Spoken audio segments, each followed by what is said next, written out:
Creepy pair of underwear. Words by Aaron Reynolds. Pictures by Peter Brown.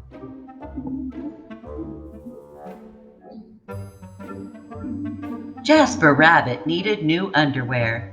On Thursday, Mom took him to the underwear store and grabbed the last 3 packages of plain white. But as they headed for the checkout, Jasper spotted them. Creepy underwear.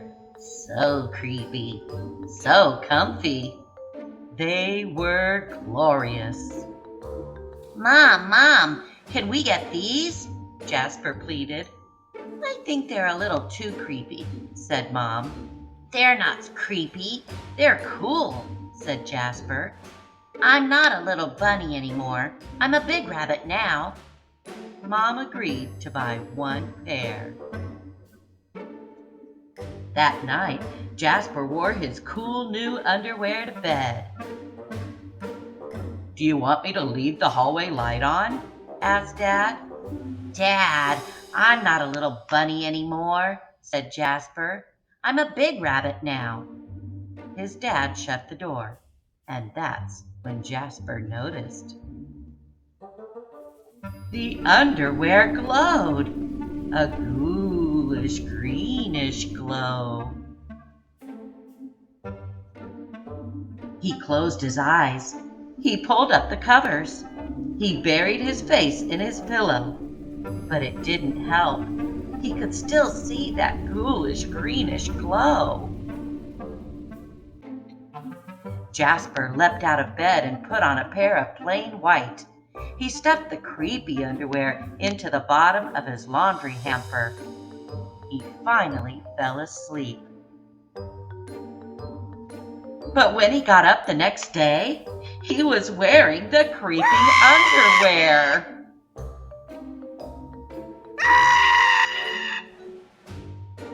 Jasper threw them into the garbage can. He was still a big rabbit. He wasn't scared or anything, but he was done with the scary underwear. After school, Jasper was doing his homework when he heard it. A scratchy, scraping sound coming from his dresser.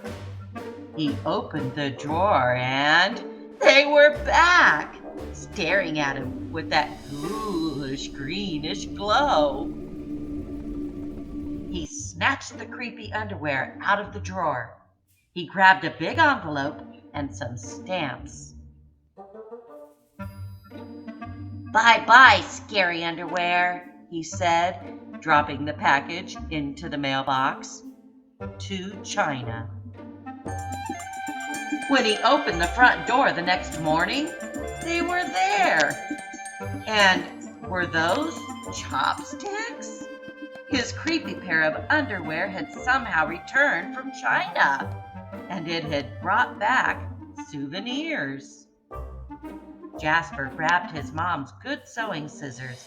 She didn't like him using them, but this was an underwear emergency. This time, the creepy underwear were gone for good.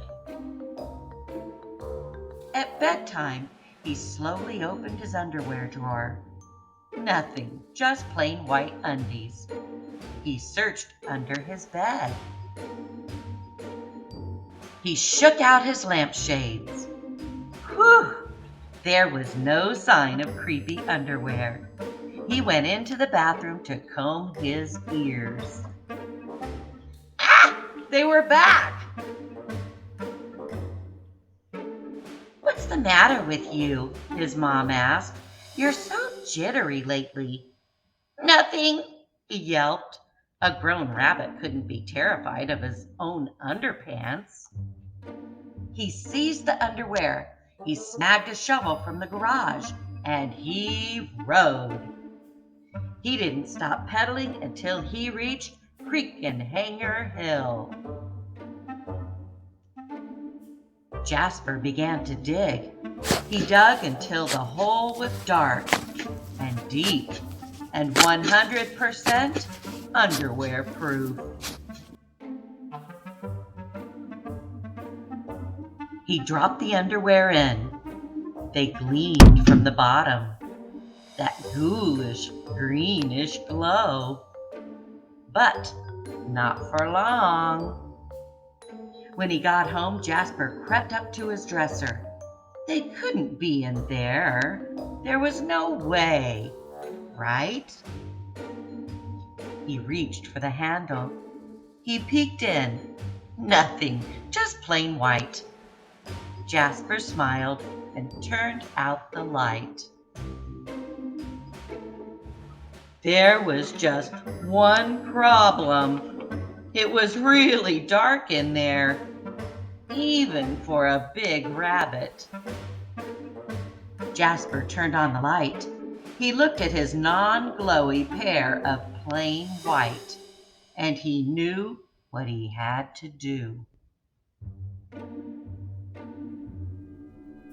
The creepy underwear were a little muddy, but they still filled the room with that gentle, greenish glow. The next day, Jasper gathered his allowance money and went to the underwear store all by himself, just like a big rabbit. That night, Jasper wasn't scared at all. As he lay down to sleep, he smiled, and so did his underwear, because they had finally found somebody who wasn't scared of creepy underwear.